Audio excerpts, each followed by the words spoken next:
প্রশাসন ও মানব সম্পদ উন্নয়নে অবিরাম এগিয়ে চলা রাজধানীর বিয়াম ফাউন্ডেশনের অবকাঠামোতে যোগ হল নতুন মাত্রা। প্রধানমন্ত্রী তারেক রহমানের হাতেই যার ভিত রচিত হল।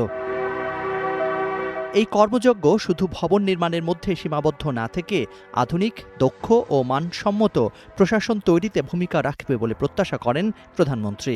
আজ বিয়াম ফাউন্ডেশনের ট্রেনিং কাম ডরমিটরি ভবনের ভিত্তিপ্রস্তর স্থাপন কেবল একটি ভবনের ভিত্তিপ্রস্তর স্থাপনই নয়, বরং এটি প্রশাসনিক সক্ষমতা উন্নয়ন, প্রশাসনিক নেতৃত্ব গঠন এবং মানব সম্পদ বিকাশের একটি দীর্ঘমেয়াদী রাষ্ট্রীয় অঙ্গীকারেরই প্রতিফলন।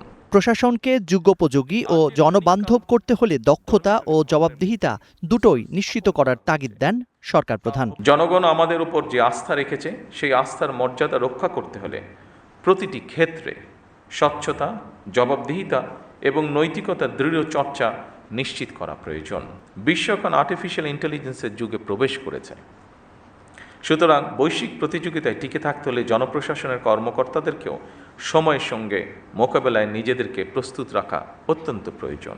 জুলাই সনদ নিয়ে সরকারের অবস্থানও তুলে ধরেন তারেক রহমান। দেশ এবং জনগণের কাছে আমাদের যেই প্রতিশ্রুতি দিয়ে এসেছি আমরা,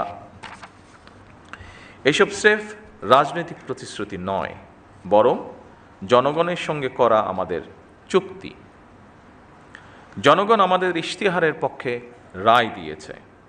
সুতরাং বর্তমান গণতান্ত্রিক সরকার নির্বাচনী ইশতেহার এবং জনগণের সামনে স্বাক্ষরিত জুলাই সনদের প্রতিটি দফা, প্রতিটি অঙ্গীকার অক্ষরে অক্ষরে বাস্তবায়ন করতে সরকার বদ্ধপরিকর। প্রশাসনে পদোন্নতি, নিয়োগ, বদলি সহ সব ক্ষেত্রে মেধা ও দক্ষতাকে মানদণ্ড করার নির্দেশনা দেন প্রধানমন্ত্রী।